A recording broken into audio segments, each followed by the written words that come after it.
Ang kwentong ito ay hango sa tunay na buhay.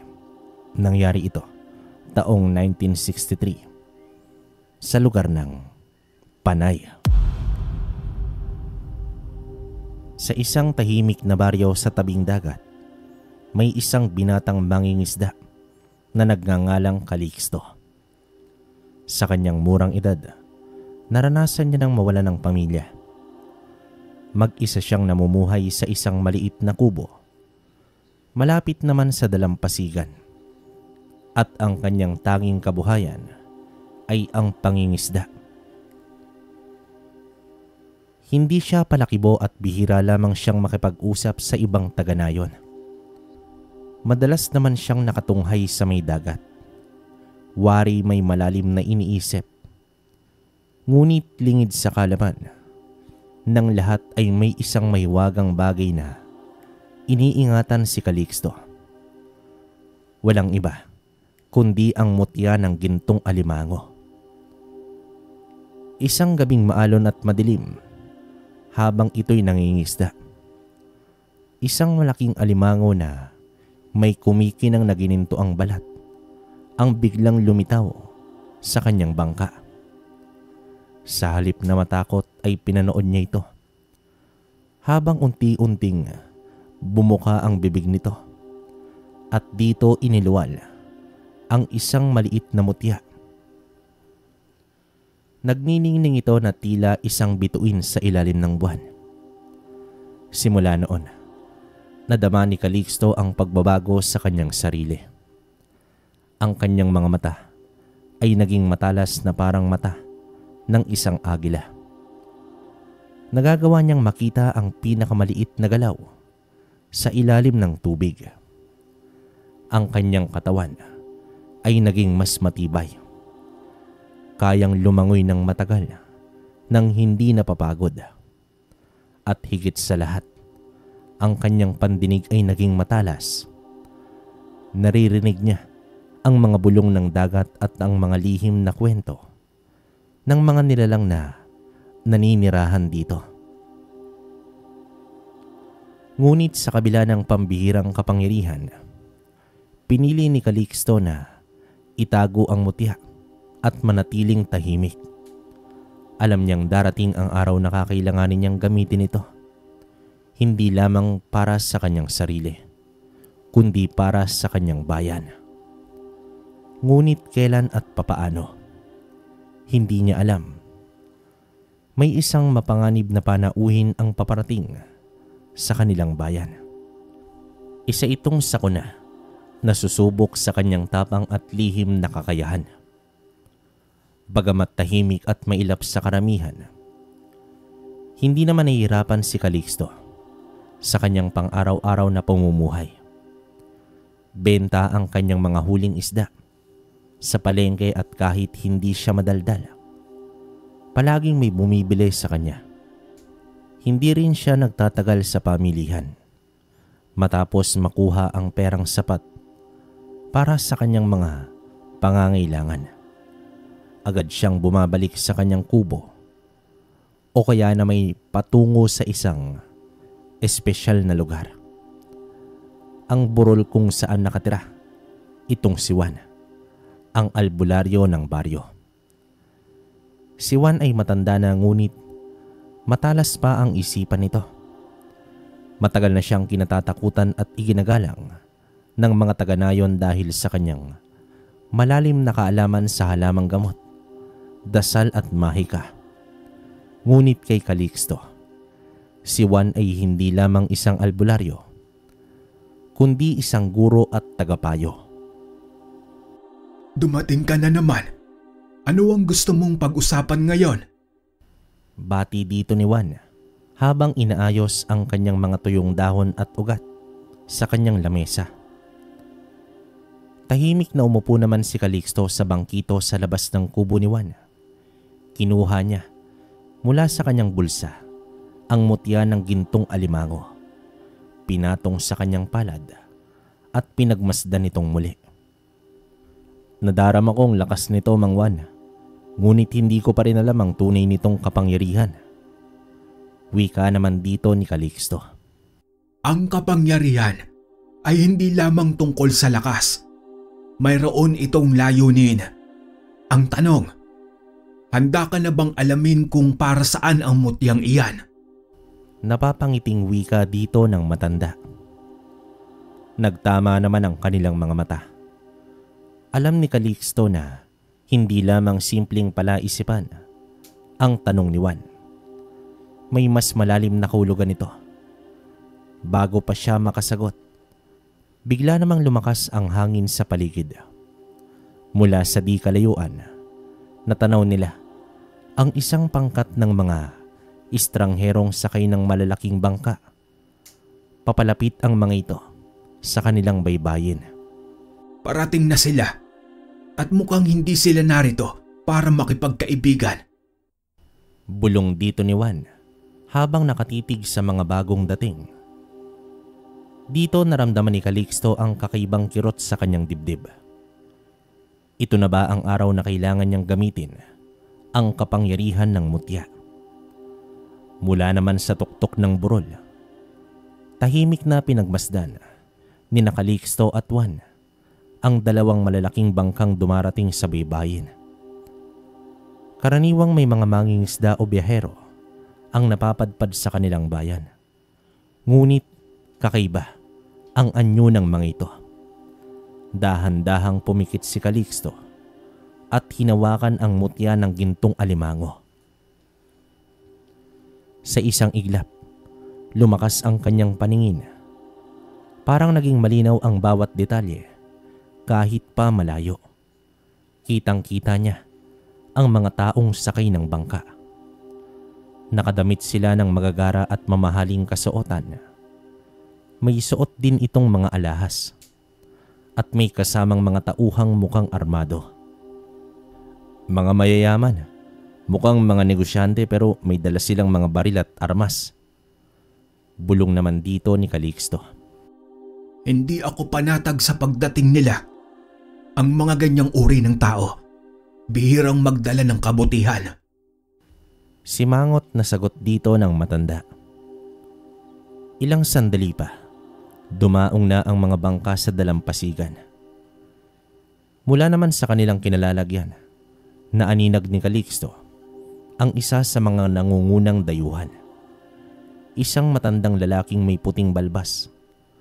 Nakasuot ito ng mamahaling Amerikana at may hawak na baston. Ang kanyang presensya ay may halong otoridad at panganib. Maya-maya pa, lumapit ang isa sa mga tauhan ng matanda at sumigaw ito sa mga taga-baryo. Kami ay mga negosyanteng naghahanap ng bihirang yaman ng dagat. Nabalitaan naming may isang kayamanang nakatago sa lugar na ito. Isang may wagang mutya na may kapangyarihan hindi pa kailanman nakikita. Nanlaki naman ang mata ni Calixto. Alam niyang hindi simpleng pagnenegosyo ang pakay ng mga ito. Hinahanap nila ang mutya ng gintong alimango. Dito napatingin si Juan kay Calixto. Mukhang alam na nila ang tungkol sa mutya, bata, at hindi nila titigilan ang bayan hanggat hindi nila ito nakukuha. Aniya sa mababang tinig nito. Naramdaman ni Calixto ang bigat ng sitwasyon. Ang lihim na matagal niyang iniingatan, ngayon ay nasa panganib na. Alam niyang hindi siya maaaring magpabaya. Kailangan niyang protektahan ng mutya. Hindi lang para sa kanyang sarili, kundi para sa kanyang bayan. Anong gagawin natin ngayon, Mang Juan? Tanong niya sa albularyo. May paraan upang maitago ang mutya o kaya'y gamitin ito para labanan sila.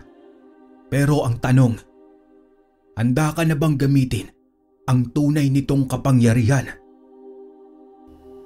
Dito napatingin si Juan sa malayo, waring may iniisip na malalim. Muli niyang tiningnan ang mga dayuhang bumaba sa dalampasigan. Sa kanyang puso, alam niyang ang laban na ito ay hindi maiiwasan. Sa pagbaba ng matandang lalaki sa bangka, nagbanggit ito ng isang bagay na hindi naman pamilyar sa mga tao. ang mutya na nagmumula sa isang gintong alimango. Nagtaka naman ang mga taga-baryo sa sinabi ng dayuhan. Mutya ng gintong alimango? Wala silang ideya kung ano ang tinutukoy ng matandang dayuhan. Ngunit nang marinig ang salitang gantimpala, nagbago naman ang kanilang reaksyon. Nakangiting lumapit ang matandang dayuhan at muling nagsalita sa malakas at may impluwensyang tinig nito. Hindi kami pumunta rito para makipag-away. Gusto lang naming bilhin ang mutyang ito. Magbibigay kami ng malaking gantimpala sa sino mang makakakuha nito. Nakangiting wika ng matanda. Nabuhay naman ang kasakiman sa puso ng ilang taga-baryo.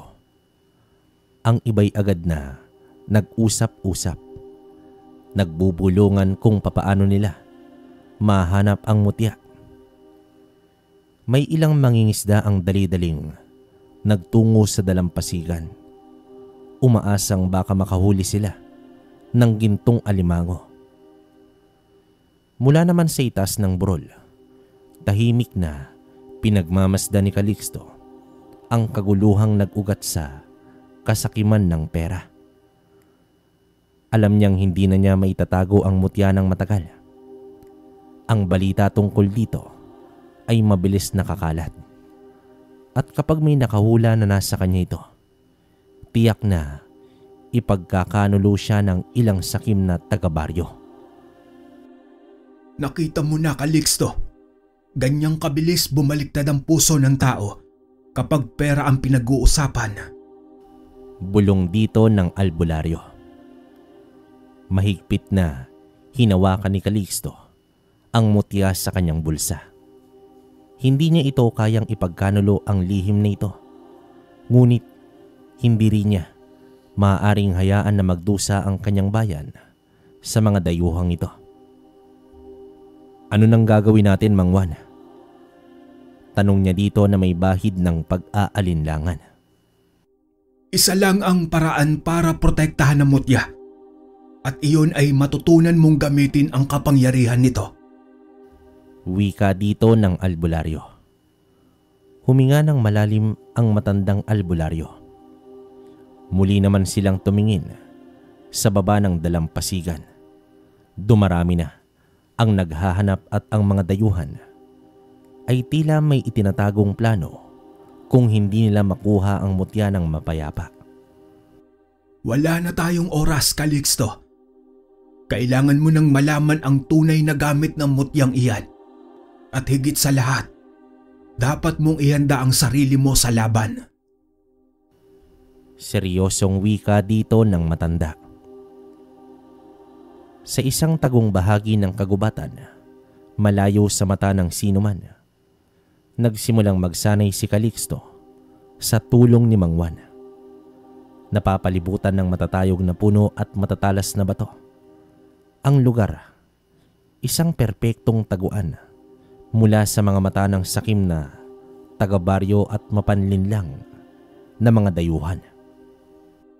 Iho, ang mutya ng gintong alimango ay hindi lamang isang bagay na dapat itago. Ito ay isang regalong dapat mong pag-aralan at pagyamanin. Wika naman dito ni Mang Juan habang pinagmamasdan si Calixto na nakatayo sa gilid ng isang maliit na patag. Hinugot ni Calixto ang mutya mula naman sa kanyang bulsa.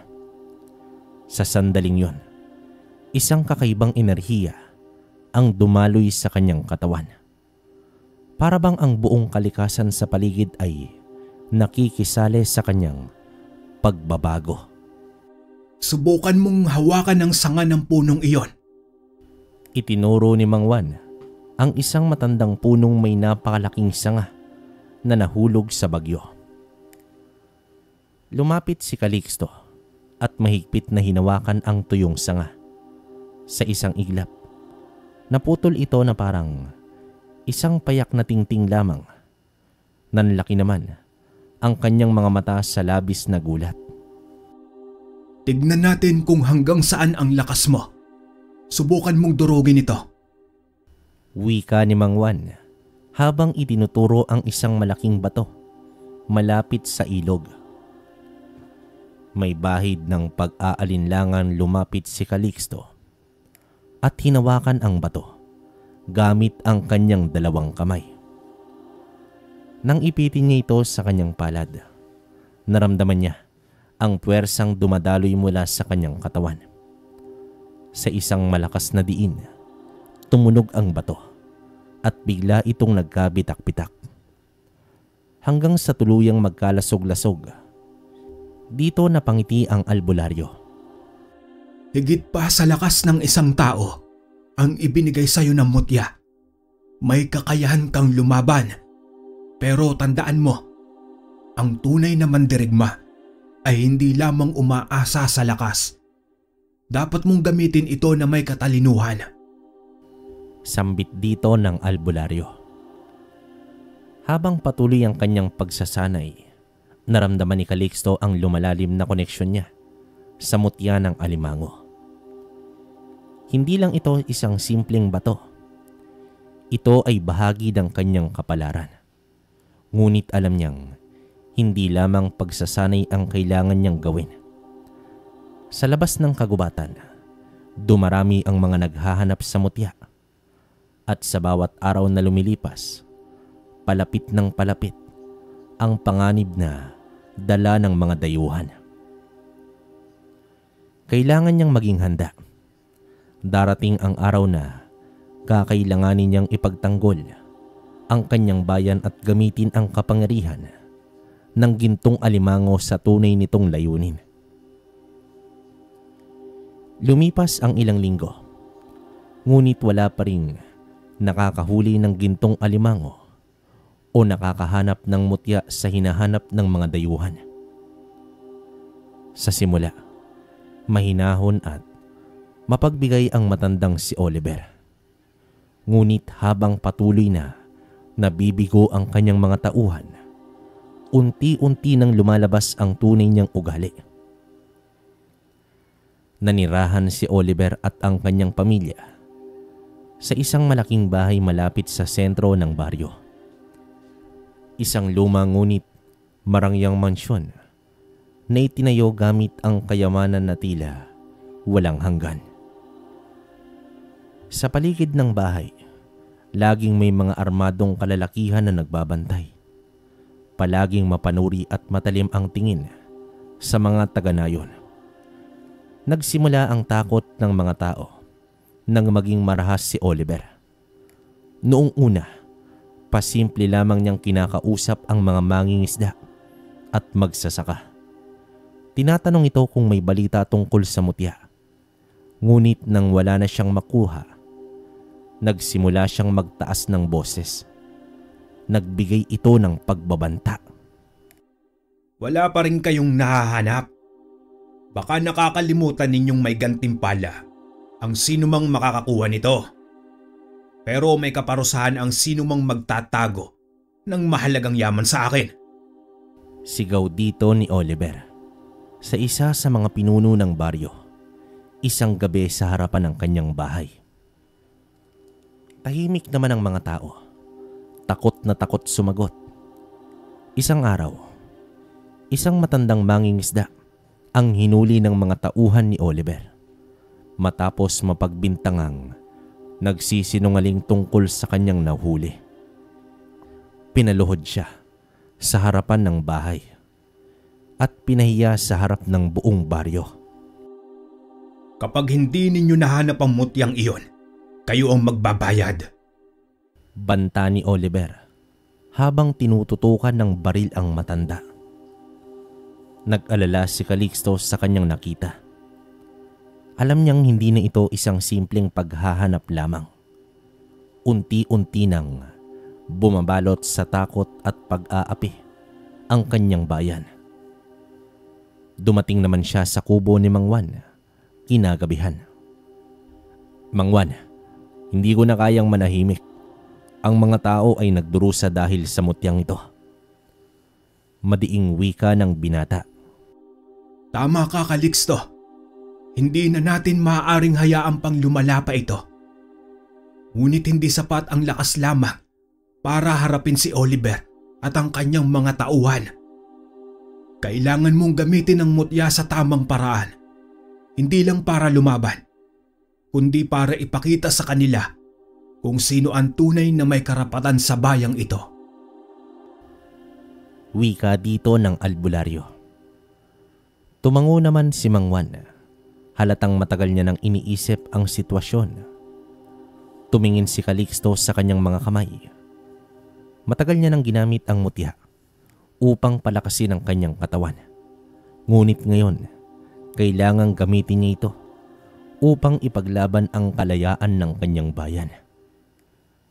At sa kauna-unahang pagkakataon, alam niya na ang oras ng kanyang tunay na pagsubok ay malapit nang dumating.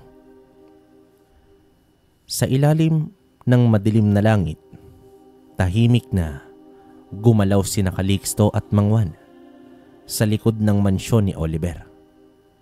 Ang kanilang balak ay pasimple ngunit mapanganib. Gamitin ang kapangyarihan ni Calixto upang sunugin ang mansyon at pilitin ang mga dayuhan na umalis. Kung magtatagumpay sila, maibabalik nila ang kapayapaan sa baryo. Habang palapit na sila sa dingding ng likod bahay, bigla namang napahinto itong si Mang Juan. Suminghot siya sa hangin at agad na bumalot ang kaba sa kanyang pagmumukha. Calixto, huminto ka! Bulong niya at mahigpit na hinawakan ang braso ng binata. Bakit, Mang Juan? Malapit na tayo ah. Gulat na tanong dito ni Calixto. Hindi naman sumagot kaagad ang matanda. Muling suminghot si Mang Juan. Pinikit ang kanyang mga mata at marahang nag-usal ito ng isang dasal. Ilang sandali pa, nanlaki ang kanyang mga mata at tumingin kay Calixto ng may matinding pag-aalala. Hindi lang tayo ang nasa paligid. May mas mapanganib pang nilalang na nagkukubli rito. Bulong niya sa binata na halos hindi marinig. Dito napatingin si Calixto sa paligid. Inunat ang kanyang pandama gamit ang mutya. Sa unang tingin, ordinaryo ang mansyong malaking bahay na pinapalibutan ng mga armadong tauhan. Ngunit nang itinoon niya ang kanyang paningin sa mismong gusali, doon niya napansin ang isang kakaibang bagay. Sa ibabaw ng bubong, may ilang anino na gumagalaw. Hindi normal na mga tao. Ang kanilang mga mata ay kumikislap sa dilim. Tila nagmamasid ang mga ito. Ang kanilang mga katawan ay mahaba, may matutulis na kuko, at ang kanilang balat ay maputlang kulay abo. Aswang? Bulong dito ni Calixto at unti-unting nakaramdam ng kilabot. Akala natin ay mga dayuhan lamang sila, pero may itinatago silang mas malaking lihim. Hindi lang nila gustong makuha ang mutya. Gusto rin nilang sakupin ang bayan gamit ang kanilang tunay na anyo. Anong gagawin natin, Mang Juan? Wika ni Calixto habang nakatingin ito sa matanda. Nagsabi naman ang matanda na hindi nila kayang lumaban. Lalo pa, hindi nila alam ang lahi ng mga aswang. Bagaman handang lumaban, alam ni Calixto na tama ang matanda. Hindi pwedeng sumugod ang walang sapat na kaalaman. Dahan-dahan silang umatras sa dilim. Tiniyak na hindi sila mahahalata ng mga aswang na nagmamanman mula sa itaas ng mansyon. Sa sandaling yon, alam ni Calixto na hindi na lang ito tungkol sa mutya. Ito ay laban rin para sa kaligtasan ng buong baryo. At upang mapanalo ang laban, kailangan nilang ihanda Hindi lang ang kanilang sarili, kundi ang buong bayan laban sa mga nilalang na nagkukubli sa dilim. Kinabukasan maagang gumayak si Calixto upang magsagawa ng pagmamanman sa mansyon ni Oliver. Hindi siya maaaring magdala ng mutya. Alam niyang mararamdaman ito ng mga aswang, kaya't iniwan niya muna ito sa isang ligtas na lugar, sa bahay ni Mang Juan, bago magdala ng lambat na puno ng sariwang isda. Sa kanyang pangingisda, ginamit niya ang pagkakataon upang makalapit sa mansyon. Sa harap ng malaking tarangkahan, 2 armadong tauhan ang nakabantay. Kahit mukhang matitikas at sanay sa pakikidigma, alam niyang ito ay mga ordinaryong tao lamang. Ako po'y nag-aalok ng panindang isda. Baka po gusto niyong bumili para sa hapunan ng amo ninyo. Magalang na sabi dito ni Calixto, habang itinataas ang isang malaking bangus bilang patunay ng kanyang paninda. Nagtinginan ang 2 bantay. Matapos ang saglit na pag-aalinlangan, tinawag ng isa ang isang kasambahay mula sa loob ng bakuran. Ilang sandali pa, lumabas ang isang babae. Matangkad, maputla ang balat at malamig ang titig. Hindi tulad ng mga tauhan, ramdam ni Calixto ang kakaibang presensya nito. Pilit naman pinakalma ni Calixto ang kanyang sarili. Hindi siya maaaring magpakita ng takot o pag-aalinlangan. Maingat naman siyang pumasok sa loob ng bakuran. Pilit na inoobserbahan ang paligid. Napansin niyang ang loob ng mansyon ay hindi pangkaraniwang tirahan. Malalaki ang mga kurtina. Tila pilit tinatakpan ang liwanag ng araw. May mga pulang dekorasyon sa dingding na kahawig ng sinaunang mga simbolo. Ang paligid ay tahimik. Tila hindi gaanong may nakatira. Ngunit ramdam niya ang paninitik ng kung sino man sa loob. Habang inaayos ang kanyang panindang isda sa isang mesa, napansin niya ang 4 na figura sa loob ng bahay. Naroroon si Oliver. Nakaupo ito sa isang malalaking upuang kahoy. Tahimik ngunit nagmamasid ito. Sa tabi niya ay isang babaeng matanda na may mahaba at maputing buhok. Malamang na asawa niya ito. 2 pang mas batang lalaki ang naroroon. Parehong matikas ang pangangatawan at may matatalim na mata. 4 silang magkakamag-anak at malamang silang lahat ay purong mga aswang. Dito nanlamig si Calixto sa kanyang nalaman. Hindi lamang siya nakikitungo sa isang pangkaraniwang pamilya ng mga dayuhan, kundi nakaharap niya mismo ang pinuno ng mga halimaw na sasakop sa kanilang bayan. Magkano ang mga ito? Malamig na tanong dito ni Oliver. 2 pilak po ang 1 kilo. Sagot naman dito ni Calixto. Pilit pinapanatili ang kanyang normal na kilos. Tumango naman dito ang lalaki at iniabot ang bayad. Ngunit habang iniaabot niya ito kay Calixto, napansin niyang tila matagal siyang tinitigan ng matanda. Sa sandaling yon, kinilabutan siya. Parang sinusuri siya ng matandang kaharap niya. Tila ba may inaamoy sa kanya. Hindi kita kilala. Bago ka lang bang nagtitinda rito? Sambit naman dito ni Oliver. Hindi po. Madalas po akong magtinda sa pamilihan. Pero ngayon lang po ako nagpunta dito sa inyong bahay. Mabilis na sagot dito ng binata. Tahimik naman na tumango ang matanda. Alam ni Calixto na hindi siya dapat magtagal doon. Maingat niyang tinanggap ang bayad at marahang lumabas ng bakuran. Pilit nilalabanan ang kaba sa dibdib. Nang makalabas na ito sa mansyon at makalayo-layo, saka lamang siya muling nakahinga ng maluwag. Nang sandaling yon, alam niyang tama ang kanilang hinala. Hindi lang mga simpleng dayuhan ang pumasok sa kanilang bayan. Mga halimaw ang kanilang kalaban. At ngayon ay kailangan niyang ipaalam ito kay Mang Juan at magsimulang maghanda. Hindi na ito basta tungkol sa pagprotekta sa mutya. Ito na ay laban para sa kaligtasan ng buong baryo. Nang marinig ng matanda ang nalaman ni Calixto, agad namang bumakas sa mukha ng matanda ang matinding pag-aalala. Napapalunok lamang ito. Tila hindi makapaniwala sa kanyang nalaman. Hindi pangkaraniwang aswang ang ating kalaban. Ang lahi ng Bulacau nun. Sila ang isa sa pinakamalakas na uri ng aswang.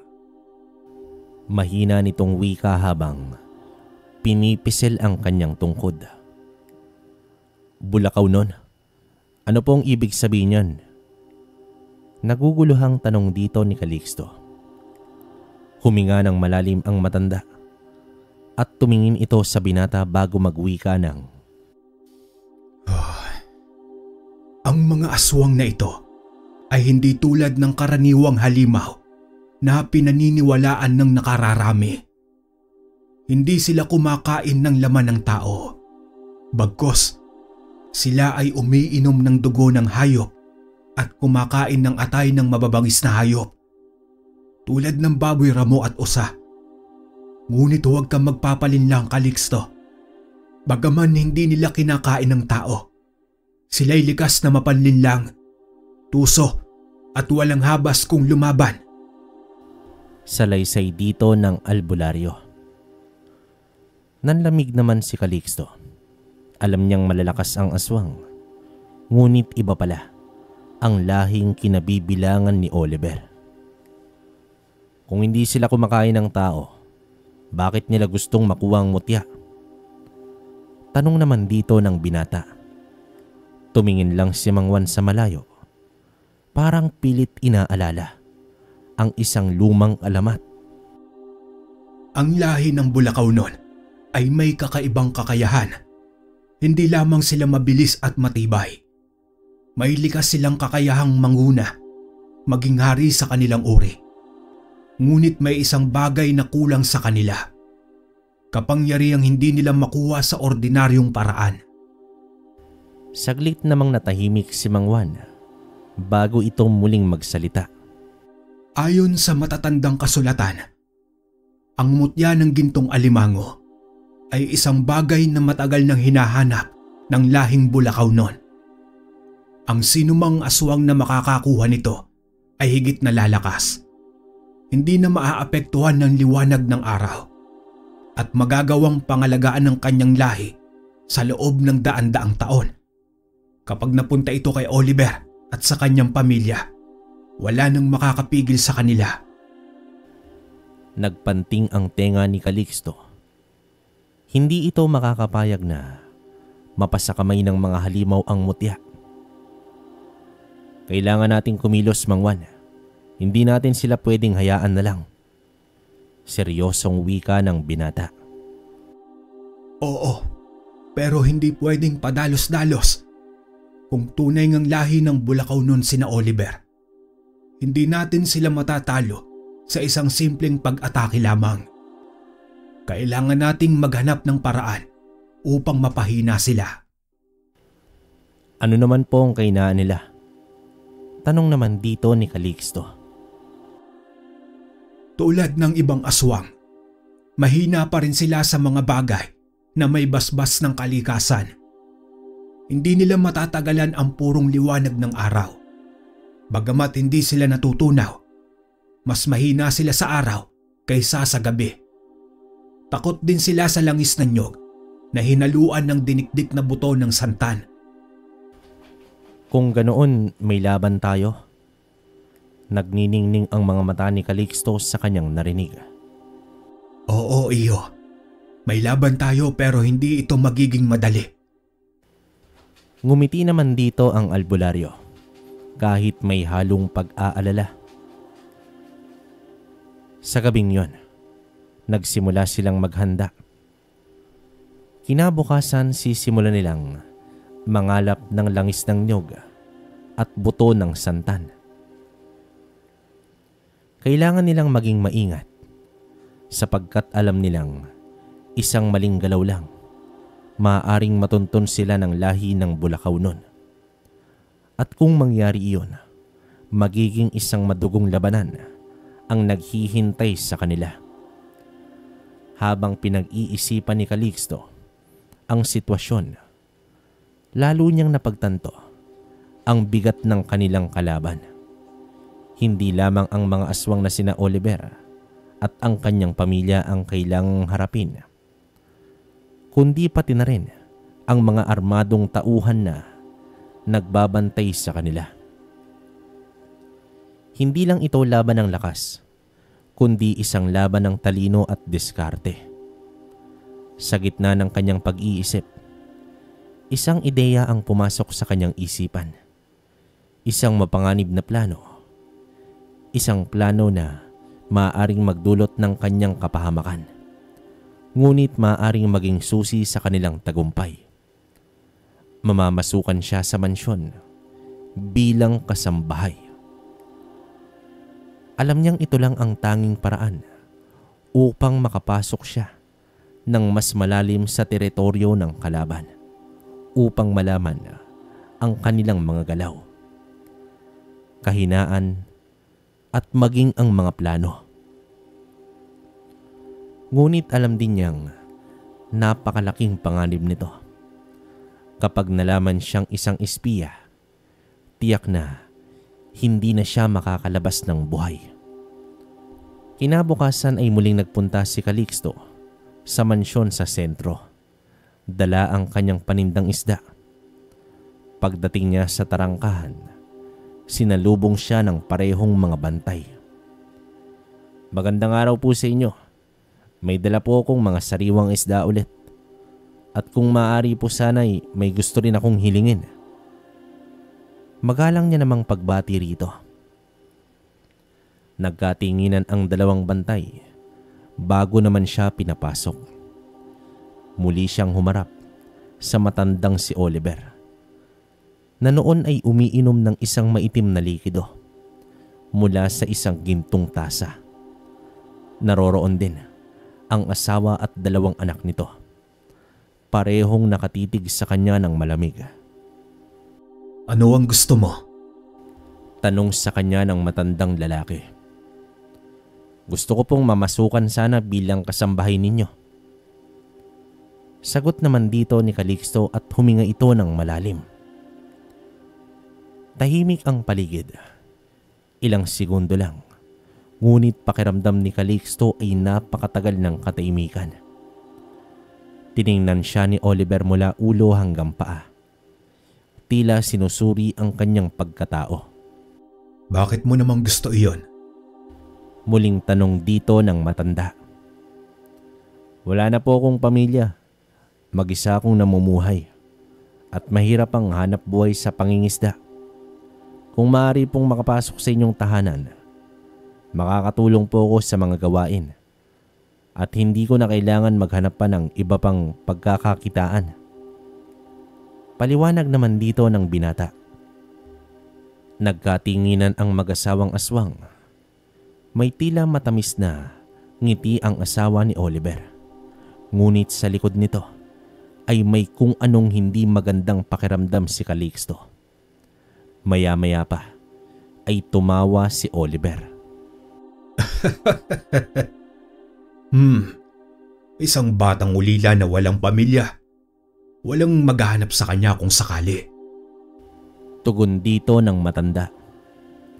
Muli namang bumigat ang pakiramdam ni Calixto. Alam niyang sinusuri siya ng matandang aswang. Sinusukat kung may pakinabang siya o isa lamang siyang madaling biktimahin. "Sige, simula ngayon ay isa ka ng kasambahay sa mansyon." Wika nito. Sa huli, Ngumiti itong si Oliver at tumango. Dito napalunok si Calixto.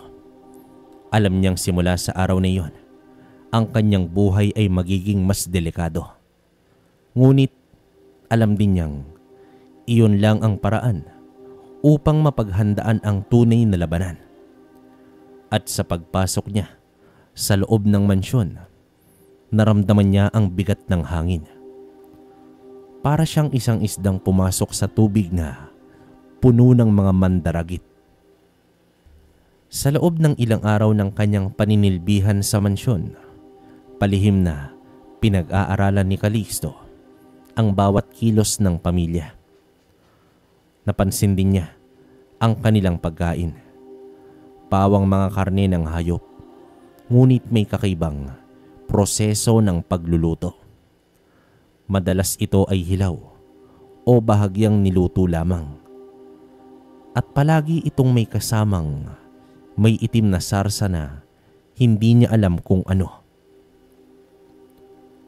Nang dumating ang pagkakataon, isinagawa niya ang isang delikadong hakbang.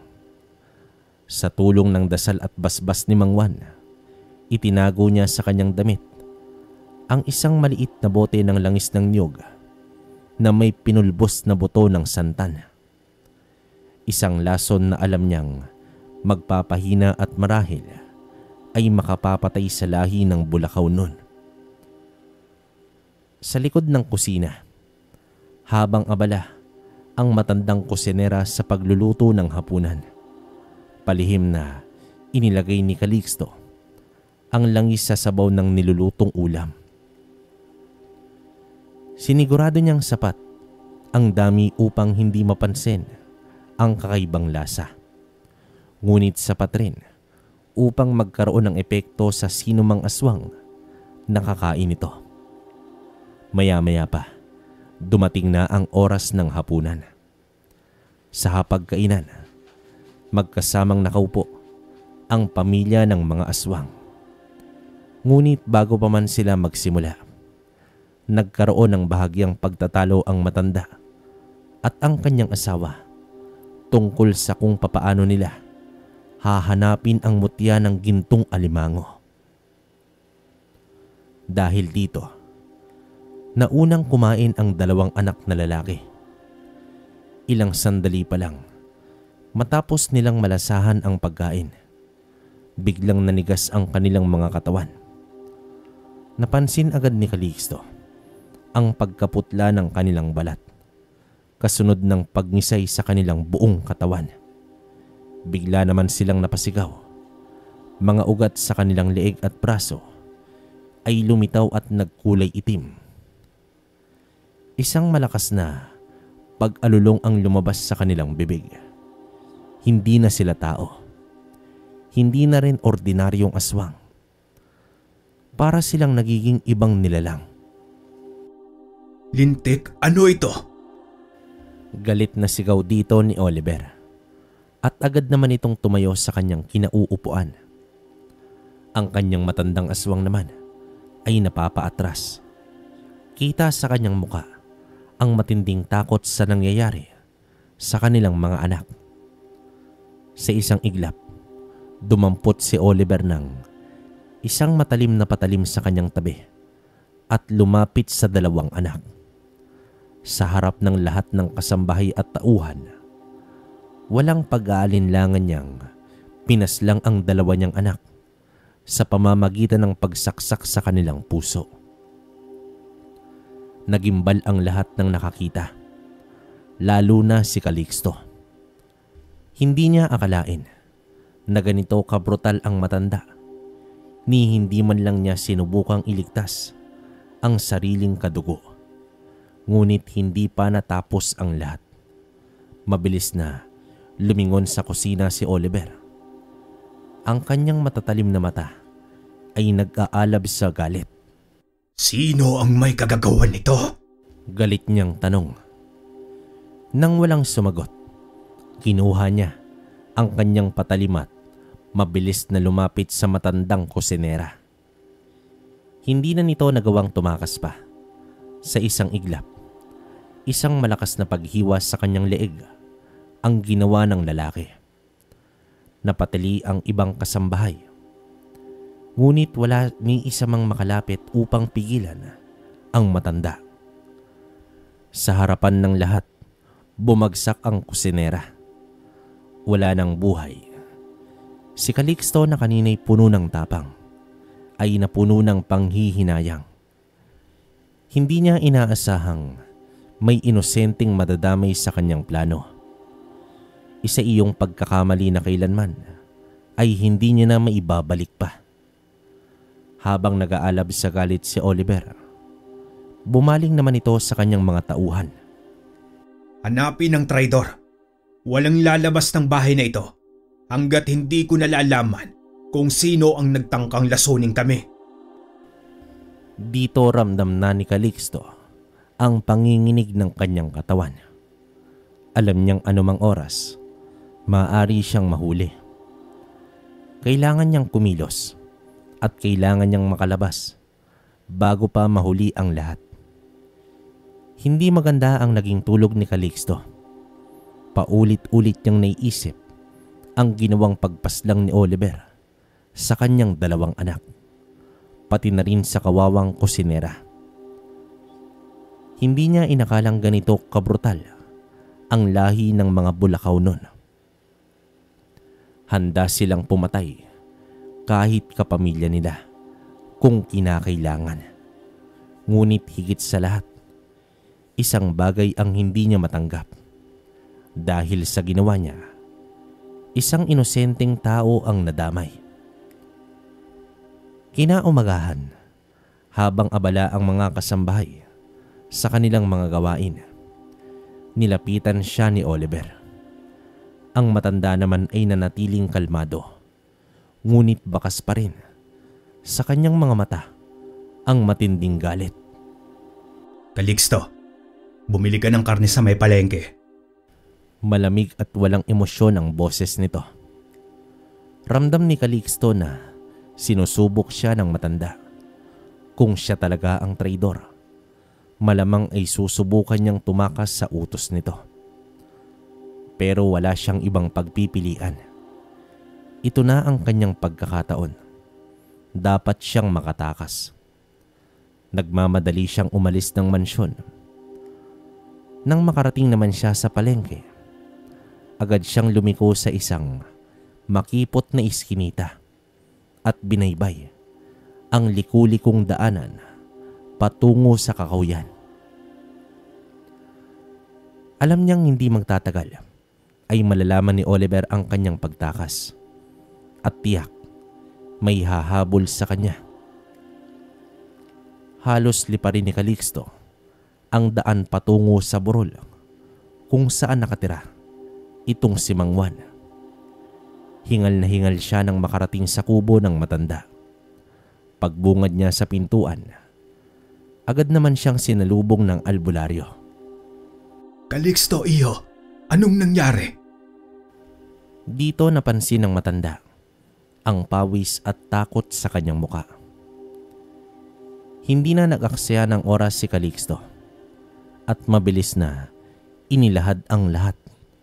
Kung paano niya nilason ang pagkain, kung papaano nangisay ang mga anak ni Oliver, at kung papaano brutal na pinaslang ng matanda ang kanyang sariling kadugo. Pati na rin ang inosenteng kusinera. Tahimik lang na nakikinig si Mang Juan habang ikinikwento niya ang lahat. Nang matapos siya, mabigat ang buntong hiningang binitawan ng matanda.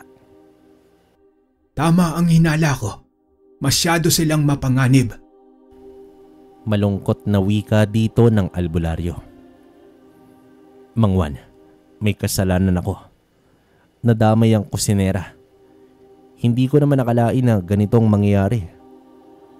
Napapayo kong wika naman dito ng binata. Hinawakan ni Mang Juan ang kanyang balikat bago ito magsalita.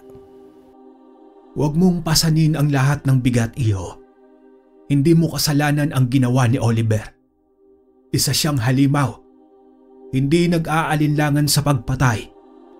Kahit sino pa ang kaharap niya, Kahit mga anak pa niya ito. Tinuluyan niya ang mismong mga anak dahil isa na itong lason sa kanila. Wika naman dito ng albularyo. Ngunit bago pa man sila makapagpahinga, biglang lumakas ang ihip ng hangin sa paligid.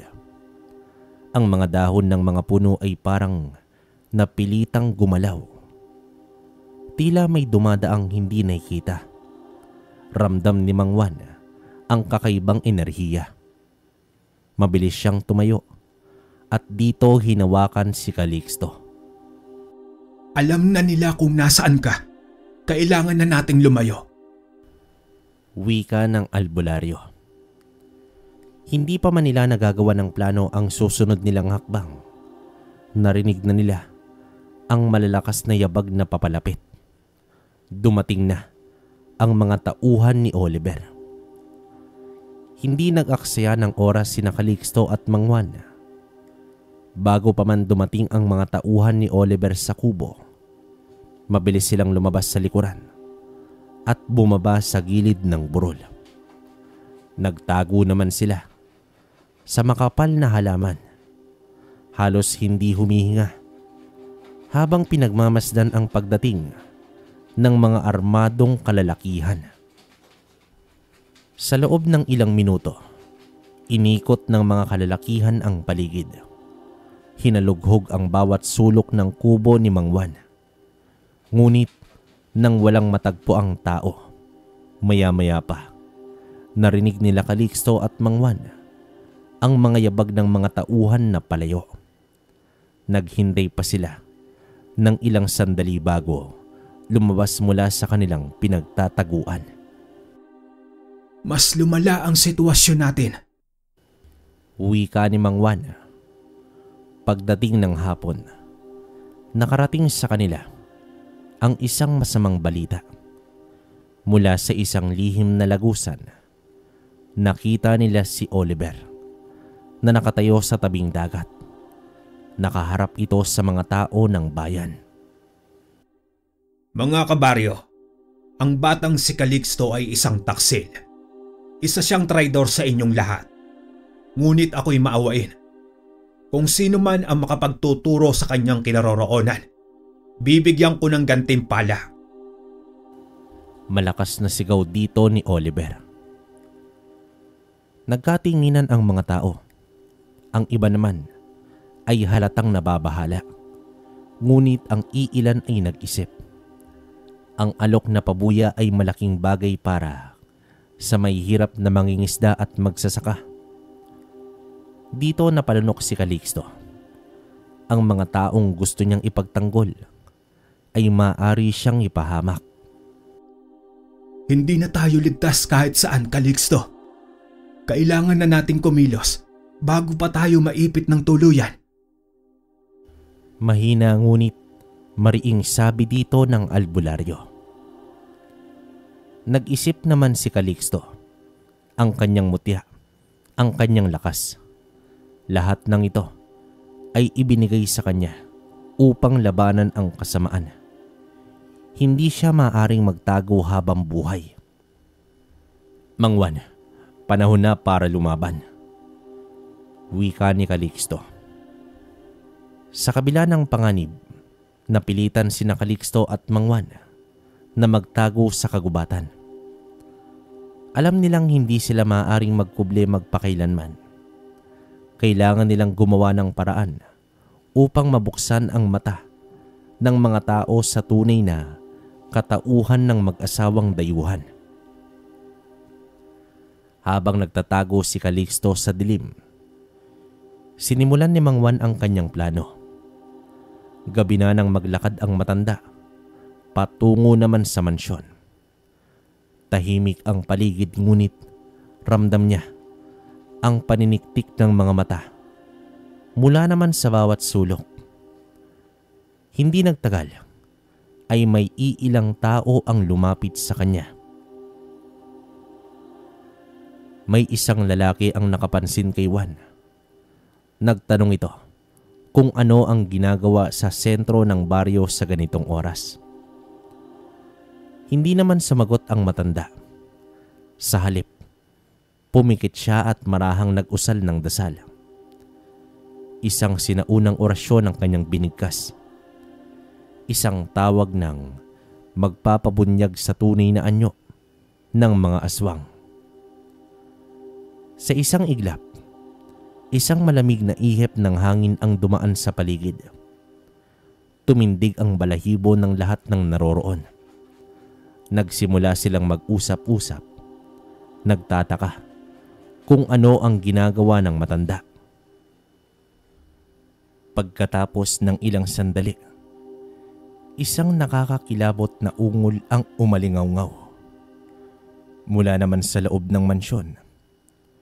Mula sa pinakamataas na palapag, bumukas ang isang malaking bintana.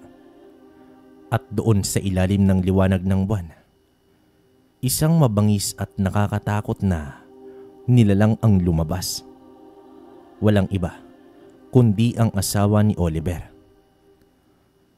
Dati isang marangal at mahinhin na babae. Ngayon ay isa na siyang nakakakilabot na halimaw. Ang kanyang balat ay nangingitim. Ang kanyang bibig ay puno ng mahabang pangil. At ang kanyang mga kuko ay tila matutulis na patalim. Ang kanyang mga mata ay nag-aapoy sa galit habang bumaba siya mula sa balkonahe. Napayaw ang mga tao sa takot. Hindi sila makapaniwala sa kanilang nakita. Aswang! Sigaw ng isa, habang ang iba ay nagmamadaling umatras. Dahan-dahan siyang naglakad patungo kay Mang Juan. Ang kanyang mga paay halos hindi lumalapat sa lupa. Pero hindi natinag si Mang Juan. Sa halip, humarap siya sa mga tao at sumigaw. Ito ang inyong pinagtitiwalaan. Ito ang totoong pagkatao ng dayuhang pumarito sa ating bayan. Matapos nun, lalong lumakas ang takot ng mga tao. Ang ilan ay nagsimulang umatras, habang ang iba naman ay galit na napatingin sa mansyon. Sa loob, bigla namang bumukas ang pintuan. Dito lumabas si Oliver. Hindi pa man siya nagsasalita. Alam nilang nasasaktan siya. Ramdam niya ang epekto ng dasal ng albularyo. Juan, mali ang ginawa mo at pagbabayaran mo ito. Sambit naman dito ni Oliver ngunit puno ng puot ang kanyang tinig. Alam ni Mang Juan na wala siyang laban sa mabangis na aswang. Kaya naman agad siyang umatras, kasama ang iilang mga tao. Kasunod nito ay nag-umpisa silang gumawa ng apoy.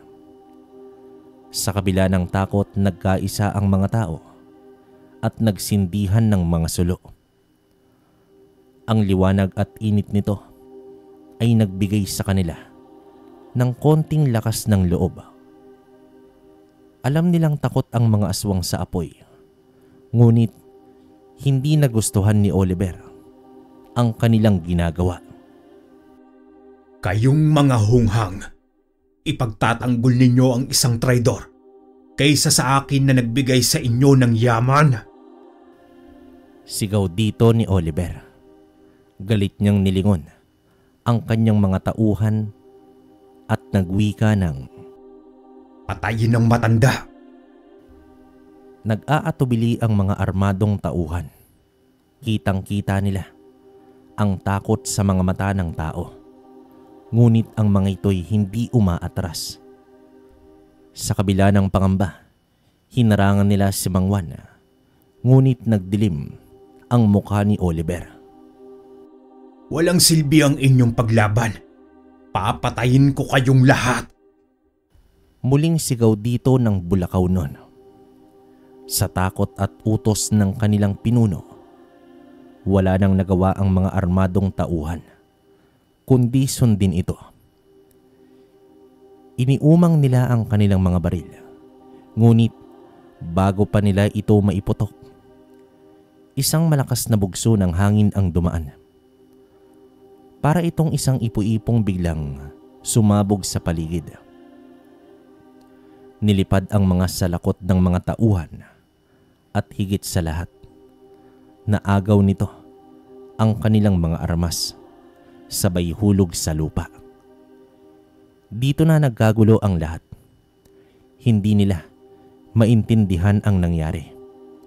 At mula sa anino ng dilim, lumitaw si Calixto. Sa isang iglap, umatake ang binata. Gamit ang pambihirang lakas, mabilis niyang pinabagsak ang unang dalawang armado sa isang suntok lamang.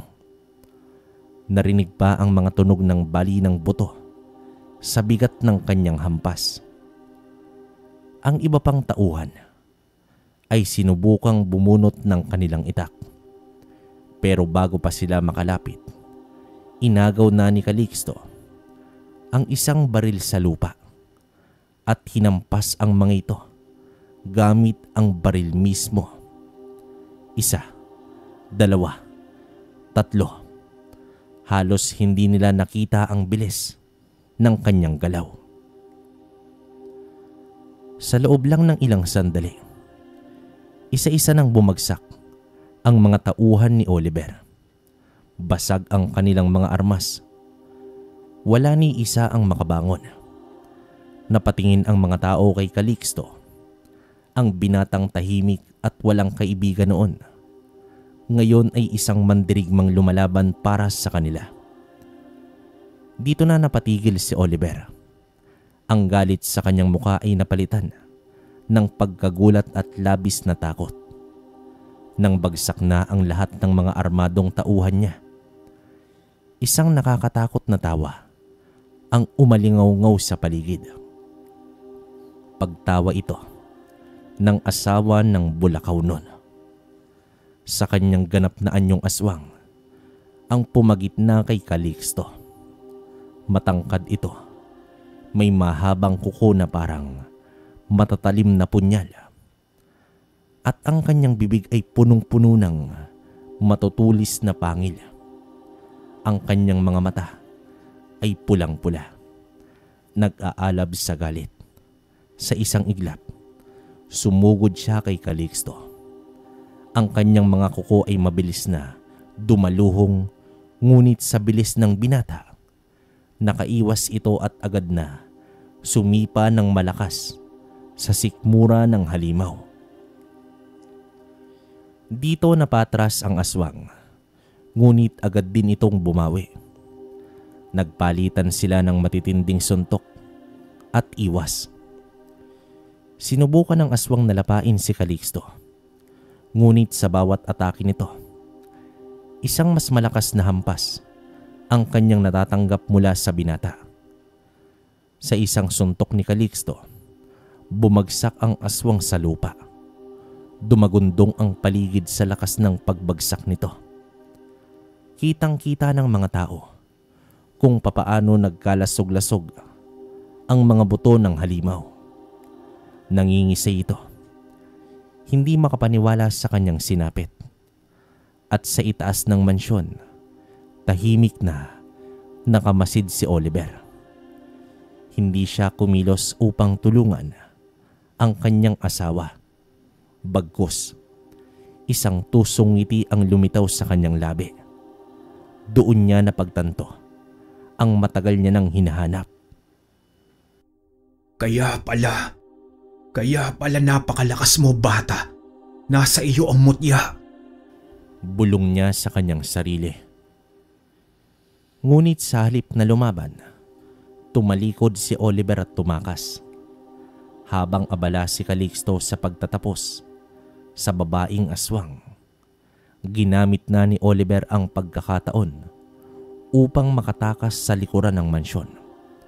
Palayo ito sa gulo. Hindi niya balak magpakamatay sa labang ito. Hindi pa siya tapos. Ang mutya ng gintong alimango, kailangan mapasakan niya ito. Natapos ang malagim na gabi. sa pagkamatay ng babaeng aswang. Nakahinga ng maluwag ang mga tao, ngunit ramdam pa rin ang bigat ng hangin. Hindi pa tapos ang lahat. Agad namang nagtungo si Calixto sa mansyon upang hanapin si Oliver. Ngunit pagdating niya roon, wala na ito. Walang iniwang bakas ng kanyang pagtakas. Tila isang anino siyang naglaho sa kadiliman. Ngunit alam nilang hindi ito nangangahulugan ng kapayapaan. Ang pagkawala ni Oliver ay isang babala. Isang pangakong magbabalik siya sa takdang panahon. Nang muling nagtipon ang mga tao sa bayan, lumapit naman sila kay Calixto. Puno ng pagsisisi at hiya ang kanilang mga mata. Humingi ang mga tao ng tawad sa binata. Nagpasilaw sila sa salapi at muntik na nilang ipinagkanulo ang binata. Ngunit ngayon, nakita na nila kung sino ang tunay na halimaw. Tumango naman ang binata.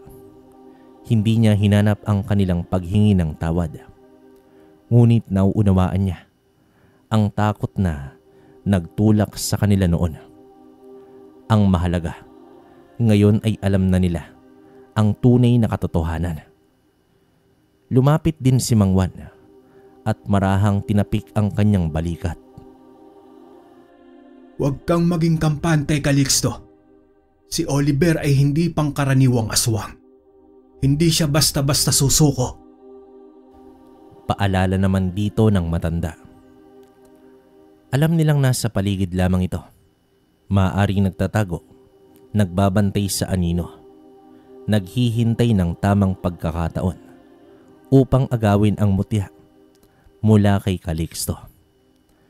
At dahil dito, mas naging maingat sila, mas naging handa, dahil alam nilang sa anumang oras, sa anong araw, babalik si Oliver. Lumipas ang ilang gabi. Matapos ang labanan, akala ng mga tao ay magbabalik na ang kanilang payapang pamumuhay. Ngunit may kakaiba silang napapansin. Tila may gumagalaw sa loob ng mansyon. Sa tuwing sasapit ang dilim, may anino silang nakikitang dumudungaw sa sirang bintana. Minsan ay may naririnig silang may hinang yabag at sa ibang pagkakataon, may pumapalagbak na tunog sa loob. Nag-umpisa na namang lumaganap ang takot sa baryo. Hindi nila tiyak kung sino o ano ang nananatili roon. Kaya naman isang umaga, nagpasya itong si Mang Juan.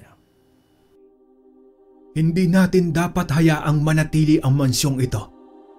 Ito ay isang paalala ng kasamaan ni Oliver. Sunugin natin ito. Suwestyon dito ng albularyo. Nagkaisa naman ang buong baryo. Kumuha sila ng mga sulo, nagbuhos ng langis, at sinindihan ang napakalaking mansyon. Mabilis na kumalat ang apoy. Ang dating marangyang tahanan ni Oliver ay isang nagliliyab na impyerno na puno ng usok ang himpapawid. Matagal nang kinatatakutan ng mga tao ang lugar na iyon. Ngunit ngayon ay unti-unti nilang binubura ang bakas ng pananakot ng aswang. O iyon ang kanilang inaakala. Dahil ilang gabi, matapos nilang sunugin ang mansyon, isang malagim na pangyayari ang nagpagimbal sa lahat. Isa-isang natagpuan ang mga bangkay ng mga mangingisda sa dalampasigan. Pilas-pilas ang kanilang katawan. Wala nang natirang dugo sa kanilang mga ugat. Ang iba naman ay nakanganga sa takot. Para bang may nakita sila o nakita nila ang mismong kamatayan bago binawian ng buhay. At isang pangalan lamang ang nasa isip ng lahat. walang iba kundi si Oliver. Nagluksa naman ang buong baryo. Ang takot na akala nila'y natapos na ay muling bumalik. Mas mabagsik, mas mabangis. Si Oliver ay hindi pa tapos. At ngayon, siya naman ang nangangaso. Sa patuloy na pananalasa ni Oliver, lalong lumalim ang takot sa baryo. Tuso ito. Hindi ito nagpapakita ng basta-basta. Ngunit tuwing sasapit ang gabi, may panibagong bangkay na naman na matutuklasan ang mga taga-baryo. Dahil dito, may iilan sa kanila ang lumapit kay Calixto. Nais nila na ibigay na lamang sa aswang ang hinihingi nitong mutya upang tigilan na nito ang pagpaslang sa mga tao.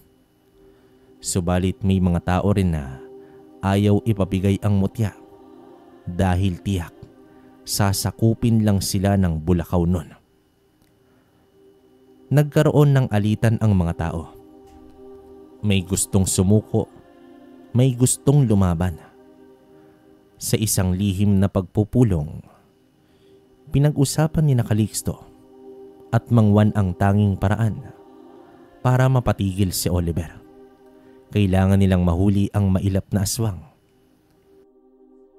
Hindi natin siya matatalo kung hindi natin siya mahuhuli. Tuso siya. Hindi siya susugod kung hindi siya sigurado sa tagumpay. Sambit dito ng albularyo. Matapos nito ay tumango naman ang binata. Alam niyang hindi magiging madali ito. Ngunit kailangan nilang painan si Oliver. Ano ang iniisip mo, Calixto? Siguro magpapanggap na lang ako na ibibigay ko sa kanyang mutya at kapalit nito ang paglisan niya sa ating baryo. Bibigyan natin siya ng dahilan para lumabas. Tugon dito ng binata. Isang matinding patibong ang kanilang ihahanda. Isang bitag para sa isang halimaw. Sa gitna ng madilim na kagubatan, hinarap ni Calixto si Oliver. May hawak siyang isang maliit na supot. Tila dito nakalagay ang mutya. Ito ang gusto mo, hindi ba? Kunin mo na ito at umalis ka na sa aming baryo.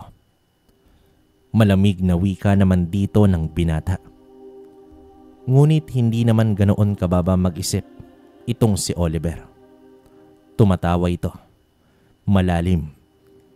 Nakapanghihilakbot ang kanyang tawa habang nakadistansya pa rin sa binata. Talaga bang inakala mong ganun lang ako kadaling utuuhin, binata? Napakabata mo para makipaglaro sa isang tulad ko. Aniya, nakangisi habang kumikinang ang kanyang matatalas na ngipin sa liwanag ng buwan. Subalit sa kabila ng pangungutya ni Oliver, malaya pa ring inihagis ni Calixto ang mutya sa lupa. Dito na nagliyab ang mata ni Oliver. Para siyang isang taong uhaw na sa wakas ay nakakita ng isang ilog ng ginto. Ang mutya ay hindi lang isang bato. Ito ay kapangyarihang kayang gawin ng Diyos ang sinumang nagmamay-ari nito.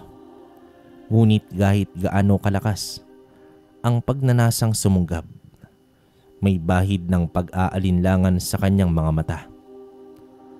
Alam niyang hindi siya dapat magmadali. Alam niyang patibong lamang ito. Ano ang kapalit? Tanong dito ng bulakaw nun, habang pinakikiramdaman ang bawat kilos ng binata. Ngumiti naman si Calixto. Isang ngiting hindi niya madalas ipakita. Isang ngiting may lihim na plano sa likod nito. Anong kapalit? Simple lang, ang buhay mo. Sambulat dito ni Calixto. Sa isang iglap, Sumiklab ang bitag. Nang maamoy ni Oliver ang nasusunog na mitya, napatayo naman ang kanyang balahibo. Isang nakakabinging pagsabog ang lumamon sa lupa sa ilalim ng kanyang mga paa. Napatras ito. Ramdam niya ang matinding hapdi ng mga sugat sa kanyang binti. Sumirit din ang dugo mula sa kanyang laman. Ganyang kayo katuso, ha? Singhal dito ng bulakaw nun na nanginginig na sa galit. Nagsimula siyang bumelo upang lumipad palayo. Isang galaw na madalas niyang gamitin upang makatakas sa laban. Subalit, may isang bagay na hindi niya inaasahan. Sa likod ng mga anino, palihim na bumigkas ng orasyon ang albularyo. Isang sigaw ng sinaunang dasal ang dumagundong sa paligid. Bigla namang bumigat ang katawan ni Oliver. Anong nangyayari? Napangiwi ito.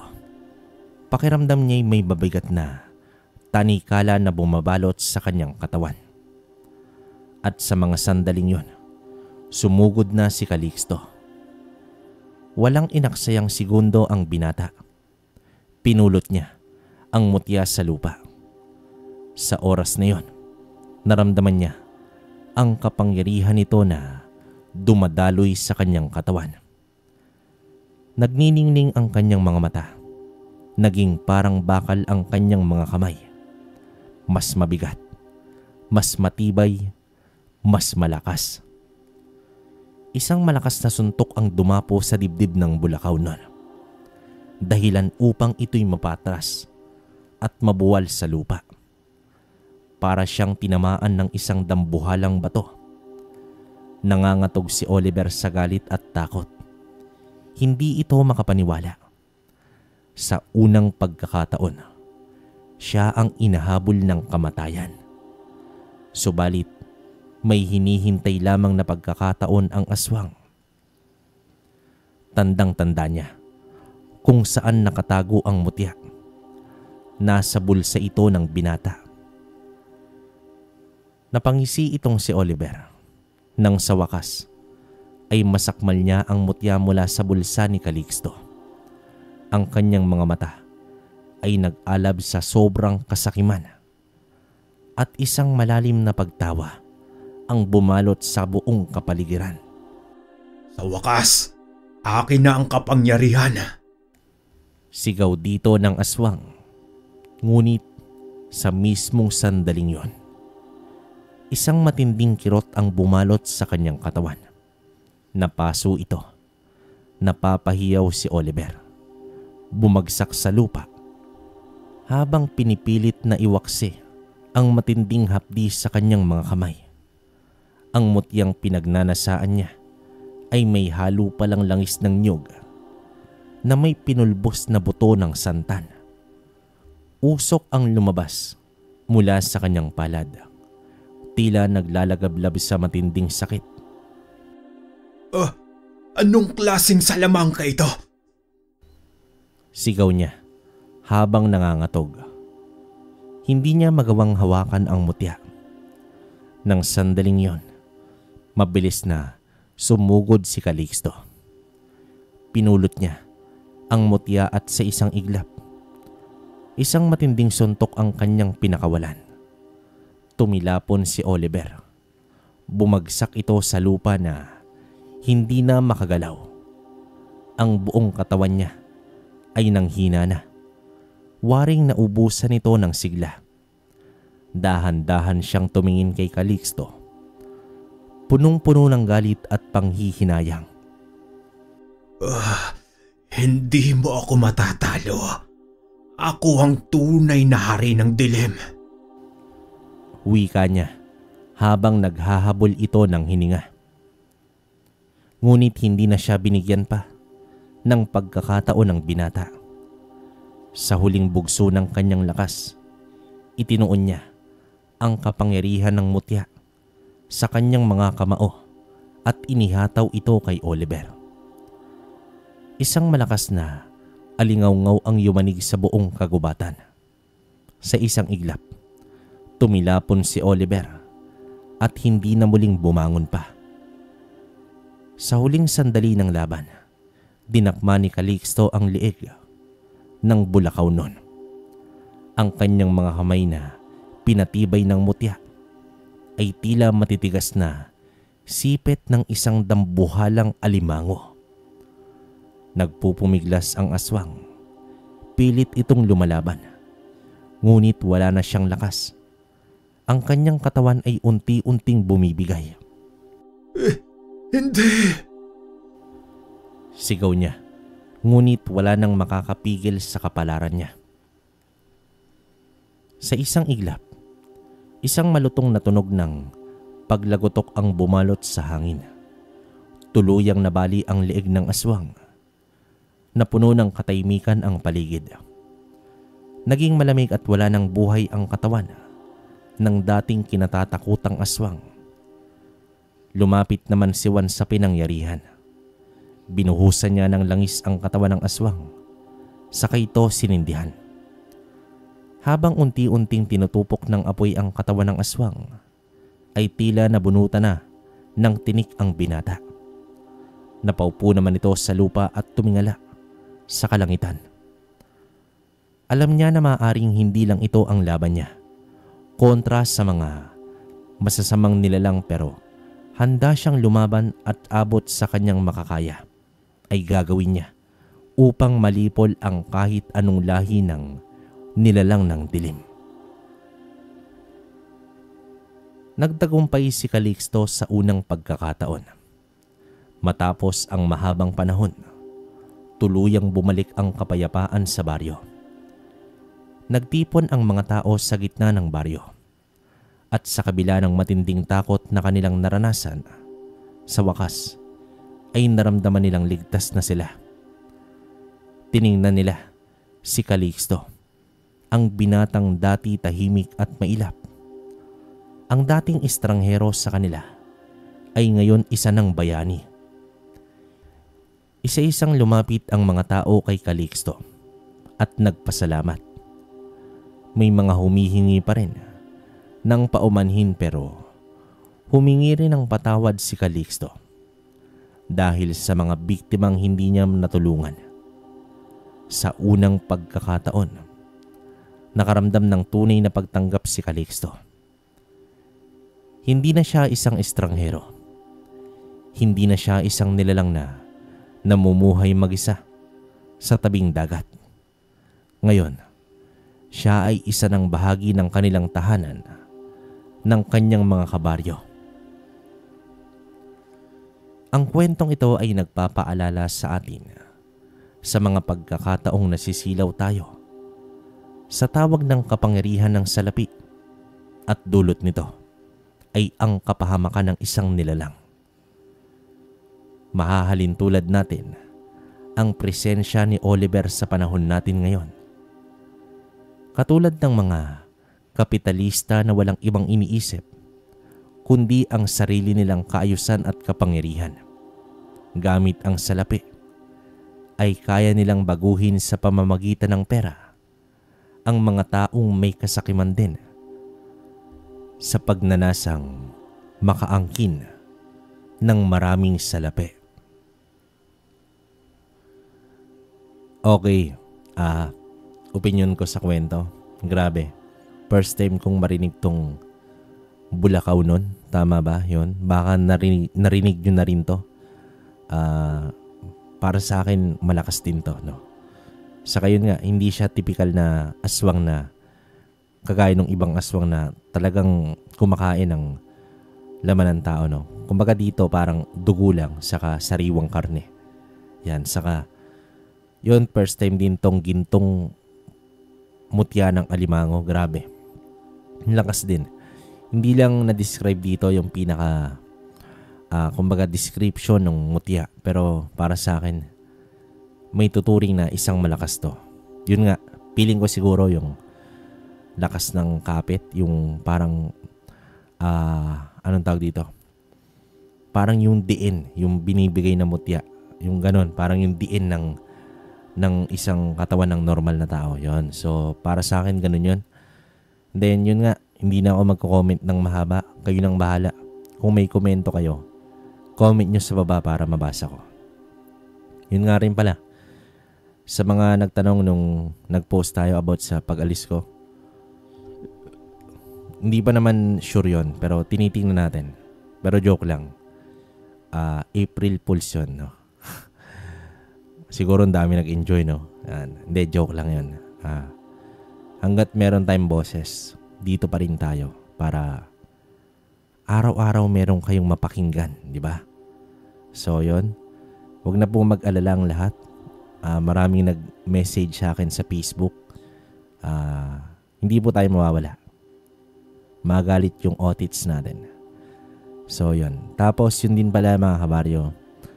Linawin ko lang, may mga pending akong gamit sa inyo. Pahintay na lang kasi sobrang